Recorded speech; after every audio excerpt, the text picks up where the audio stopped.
Bonjour, bienvenue dans cette vidéo où je vais vous montrer comment configurer une interface réseau avec une adresse IP statique dans un système Linux CentOS 7 sans interface graphique. C'est un type d'installation souvent présent pour un serveur. Je vais commencer par me connecter en SSH à la machine. Nous allons commencer par nous connecter avec le compte administrateur. Donc, nous faisons la commande SU pour Super User.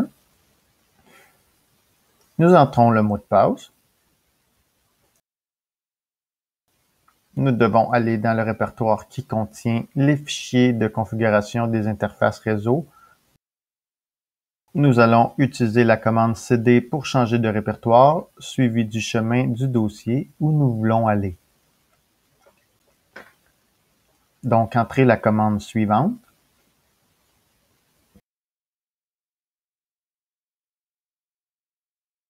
Une fois dans le répertoire voulu, entrez cette commande pour voir les fichiers de configuration d'interface réseau disponibles.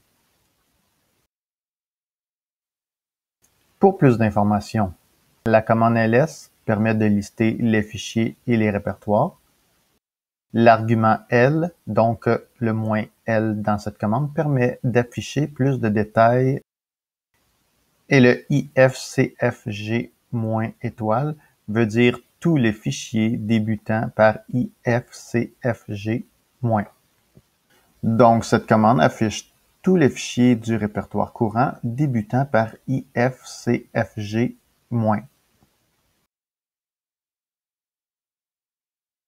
Ma première interface réseau se nomme ENP0S3. Donc, pour ouvrir son fichier de configuration, nous allons utiliser la commande nano suivie du nom du fichier. Si nano n'est pas installé comme dans mon cas, voici la commande à faire pour l'installer. Yum install nano.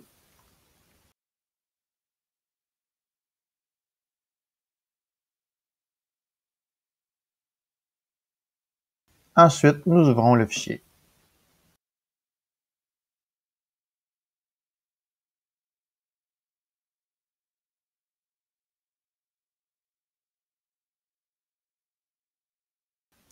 Allez à la ligne boot proto et remplacez DHCP par none.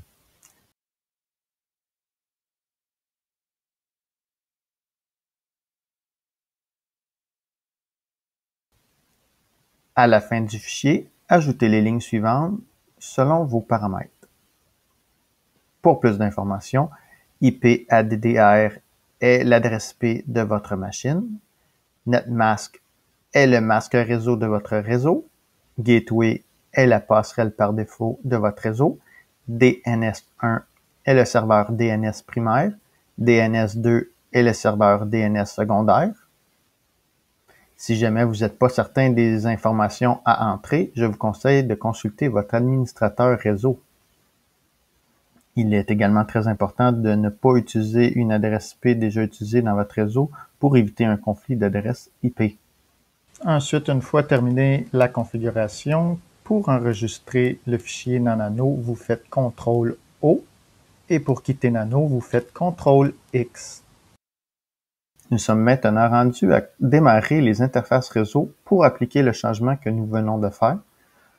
Donc, pour illustrer ce changement, nous allons démarrer un ping vers l'adresse IP actuelle et un ping vers la future adresse IP. Bien sûr, la connexion SSH en cours se déconnectera et il faudra reconnecter une nouvelle session avec la nouvelle adresse IP.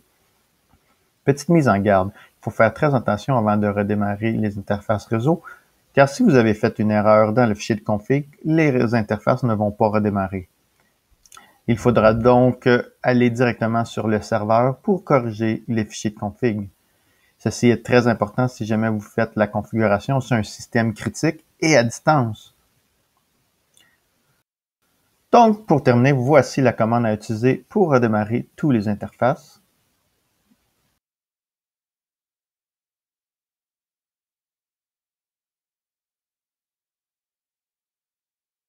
Nous pouvons voir que le ping vers la nouvelle adresse IP fonctionne.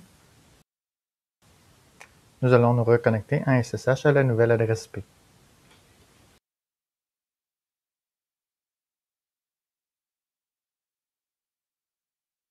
Merci d'avoir regardé cette vidéo. N'hésitez pas à cliquer sur le j'aime si vous avez aimé. Et je vous souhaite à bientôt.